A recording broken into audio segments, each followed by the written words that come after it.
Olá, gente, tudo bem? Eu sou Daniele Furtado e eu estou aqui hoje novamente para a gente dar continuidade na leitura do livro de Atos, capítulo 26. Nós estamos nessa leitura incrível acerca da história aí, né, das vivências dos nossos irmãos de fé que vieram antes de nós. E aí nós vamos dar continuidade em Atos 26. No 25 nós estávamos vendo ali as questões acerca do apóstolo Paulo. Nós vemos ele se dirigindo então a esse encontro com o rei Agripa, né, que foi solicitado, que ele havia o desejo de ouvir a Paulo, né? Afinal de contas, por onde o apóstolo Paulo passava, havia sempre muita agitação, muitas movimentações, né? As pessoas, os judeus, eles queriam matar Paulo, né? Então, eu entendo ali que o rei, ele sentiu o desejo de ouvir, né? O que esse homem teria para falar? O que Paulo teria para falar em sua defesa? O que ele carregava com ele que tinha tanto mover, né? Tanta agitação. E nós vemos aí já nos primeiros versos, no verso 2 e no verso 8, o apóstolo Paulo, então, diante do rei, das autoridades, governadores, judeus, né, as pessoas que estavam ali naquela sala, naquele auditório, ele é colocado ali para falar, né? E o apóstolo Paulo, então, ele começa a falar, né, sobre como ele viveu, como ele foi conhecido desde criança, até o fato dele ser um perseguidor da igreja. Ele fala, né, que ele estava sendo julgado, né, pela sua esperança e por cultuar a Deus de forma fervorosa. E também o apóstolo Paulo, ele fala que ele cria que Deus ressuscitava os mortos, né? Então Paulo, ele fala também da sua oposição a Jesus, né? De como ele fez até a morte de muitos que creram em Jesus. Então o apóstolo Paulo, ele começa ali a falar sobre a sua trajetória de fé, né? De como ele viveu quando foi criança, que as pessoas conheciam ele, da onde ele veio, que da fato de quando ele perseguiu a igreja, como ele fez, né, a morte de muitos, perseguiu muitos, né, pela fé por crerem em Jesus Cristo. E ele fala que hoje ele estava sendo julgado por isso, por crer em Deus e crer que Deus ressuscitava mortos, né? E porque também ele estava crendo no próprio Cristo, né? Em Jesus. E nos versos 14 até o 17, nós vemos aí então uma dissertação de Paulo a respeito do encontro que o apóstolo Paulo teve com Jesus Cristo. Então, o Paulo, ele começa a falar, né, a respeito de quando ele estava a caminho de Damasco, e quando ele relata, então, desse encontro, de quando ele viu os céus abertos, de quando ele foi chamado, quando ele ouviu a voz de Jesus falando com ele. Ele fala a respeito daquela forte luz, né, que muitos eles não conseguiram ouvir, né, viram a luz, mas não conseguiram ouvir, não conseguiram entender aquilo que Cristo, que Jesus estava falando para ele. E ele chega a falar até que Jesus ele estava falando em aramaico, né? Então, que era a linguagem deles naquela época, né? Então nós vemos aí ele contando a trajetória, né? Desde a sua infância até o momento em que Cristo se revela a ele, né? Então, assim, nós vemos isso algo muito importante. E eu vejo aqui que é algo importante a gente falar na minha Bíblia, quando o apóstolo Paulo está dissertando, que ele está contando o que aconteceu desse encontro, quando ele começa a relatar as palavras, né? Quando estão em vermelho, quando o apóstolo Paulo fala, né? As palavras de Jesus: Saulo, Saulo, por que me persegues? Eu sou Jesus Cristo. E quando começa a dissertar ou várias coisas a fala ali, eu vejo assim que o próprio Jesus está falando. Eu creio, né? Eu creio na minha concepção que ali é o próprio Cristo, é o próprio Espírito Santo falando através de Paulo. Então, porque está destacado, né? Então eu creio ali que o próprio Jesus ele está falando, fazendo a defesa de Paulo naquele momento. Paulo está tão cheio, tão tomado da presença do Espírito Santo, que o Espírito está falando através dele, né? Então eu vejo assim que como Jesus, né, em muitos momentos quando nós somos colocados à prova, Jesus ele toma o caminho e ele nos defende. Ele fala através da nossa boca. E eu creio que nesse momento o apóstolo Paulo está sendo um canal. O próprio Cristo está falando na boca de Paulo, né? E no verso 19, nós vemos aí o apóstolo Paulo falando, né, do trajeto dele, das viagens, de tudo que ele estava ensinando em obediência àquela visão celestial que ele teve a partir daquele encontro com Cristo, né? E ele fala que ele não foi desobediente. Aquilo que Cristo chamou ele para fazer, ele obedeceu, né? De caminhar, de andar, de ser enviado. E ele começa a dissertar, a falar a respeito disso. E Paulo, ele fala então que ele estava sendo, por onde ele ia, ele estava sendo preso, né? Estava sendo levado ao interrogatório. E Paulo, ele fala que isso também era uma oportunidade de testemunhar a respeito de Cristo, de falar a respeito de Jesus Cristo. Paulo, ele afirma também que ele não falava nada além daquilo que os profetas não tivessem dito. Nada a respeito de que Moisés também não havia dito. Paulo, ele fala isso com convicção, que ele não está falando nada além de que os profetas já não tivessem profetizado e falado acerca do Messias. Então, nesse momento também eu vejo algo importante, que quando Paulo ele começa a falar, né, a respeito dessas coisas, Festo, ele fala para ele, você enlouqueceu, né? Você está ficando louco, muitas letras estão te enlouquecendo. E eu vejo ali que nesse momento, o Festo ele ficou tão impressionado, o governador ficou tão impressionado com as coisas que Paulo falou, que ele acreditou que pelo fato de Paulo ser um homem que ele tinha conhecimento, ele tinha estudo, ele buscava conhecimento, que o fato dele conhecer muitas coisas talvez estivesse levando ele a enlouquecer, que não era verdade. E aí eu vejo assim que Paulo ele faz uma pergunta importante para Agripa.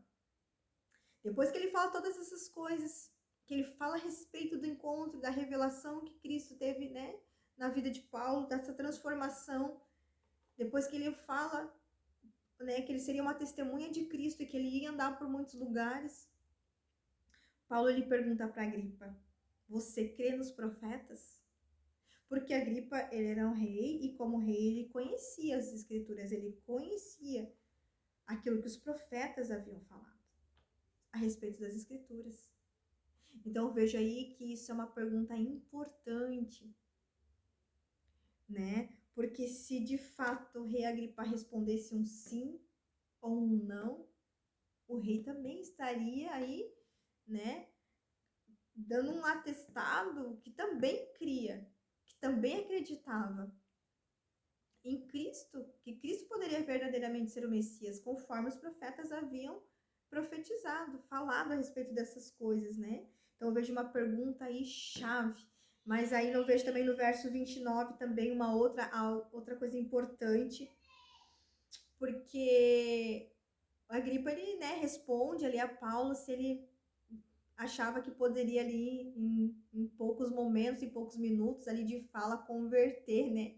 Transformar ele num cristão. E eu vejo algo muito importante no versículo, a partir do versículo 29, que Paulo ele diz assim, ó, que ele orava a Deus não somente para Agripa, mas para que todos que estavam ouvindo ele se tornassem como ele, porém sem algemas. E isso é algo assim que é muito forte e é muito poderoso. Muito poderoso. Porque eu creio que hoje nós vivemos esse tempo. Nós vivemos um tempo, porque naquela época o apóstolo Paulo, ele foi algemado inúmeras vezes por poder professar a fé em Cristo Jesus, por falar que Deus ressuscitava mortos. Ele foi preso, julgado, condenado. E o apóstolo Paulo, ele esperava por um tempo onde todos iriam crer, iriam andar num nível de consciência celestial, livres, sem algemas. E eu creio que hoje o Senhor tem preparado uma igreja sem algemas, não só algemas nas mãos, mas uma igreja livre na mente, sem algemas na mente, para que a gente possa ser livre de forma na mente, né? Porque a gente já viu em outros, né, outros capítulos o apóstolo Paulo, né, a gente vê ele falando a respeito da renovação da mente, né? Então eu vejo assim, ó, que Paulo ele ansiava pela liberdade de sermos verdadeiros cristãos, né, de podermos professar nossa fé de forma livre, sem tortura, sem sofrimento, sem julgamento, sem perseguição. E isso eu acho incrível, né? E a gente vê aqui bem no verso 30, nós vemos então, depois que Paulo ele fala todas essas coisas, nós vemos que o rei, ele não vê culpa em Paulo. Ele não vê tudo que Paulo falou, ele não vê que Paulo era um homem culpado, que deveria ser levado à morte ou até mesmo à prisão. Né? Então, eu creio isso é algo muito importante, mas como Paulo ele havia solicitado e apelado para comparecer a César, no tribunal de César, ele teria que passar por esse processo, né? E de comparecer, né? E eu entendo que todas essas passagens por onde o apóstolo Paulo ia, nesses lugares onde ele teria que se apresentar para falar a respeito, né, o porquê que ele estava sendo julgado, o porquê que queriam matar ele, assim, todas essas vezes eram oportunidades para ele manifestar a glória de Deus, para ele testemunhar a respeito de Jesus Cristo, para testemunhar como foi a sua conversão, para falar acerca do amor, do caminho, da verdade, acerca do propósito, acerca do estabelecimento do reino. Então, todas essas coisas que aconteceram com ele foram coisas, eu não vou dizer assim, proposital, né? Não, talvez não seja essa a palavra, mas todas essas coisas, elas culminaram, elas foram direcionadas, né? De uma forma, assim, muito certeira. Mesmo que abaixo de perseguição, de julgamento, Paulo, ele foi um homem que ele esteve e ele andou no meio de pessoas importantes. Governadores, rei, como nós vimos aqui nesse capítulo, os judeus importantes da época, pessoas que eram importantes. O Senhor permitiu que ele andasse no meio dessas pessoas para levar a verdade, para levar a fé. Então, assim, é um capítulo muito rico, né? A gente aprende muito aí com o apóstolo Paulo, né? E eu creio assim que o Senhor está preparando uma igreja livre de algemas. E essas algemas hoje, talvez nesse momento, nós não temos algemas nas nossas mãos, nos nossos punhos, nós não temos, né, nos nossos pés, mas muitos ainda têm algemas na mente, têm a mente algemada. E eu creio que nós fazemos parte de uma igreja sem algemas, livres para cultuar, para professar a fé verdadeira em Cristo Jesus. E quando nós tivermos essa mente livre de algemas, nós vamos caminhar numa dimensão celestial diferenciada, assim como os apóstolos caminharam e viveram numa dimensão celestial diferente. Amém? Então, gente, muito obrigado. Essas são as minhas impressões a respeito desses capítulos, né? Do 25 e 26. Espero que de alguma maneira possa contribuir. Foram as principais coisas que me salientaram aos olhos, que, né, o Senhor me trouxe para compartilhar com vocês a respeito das Escrituras. Agradeço ao Techuvá, ao Ministério Tropa de Elite, agradeço ao Senhor, ao Espírito Santo, pela oportunidade, né, de estar aqui dividindo com vocês. Amém?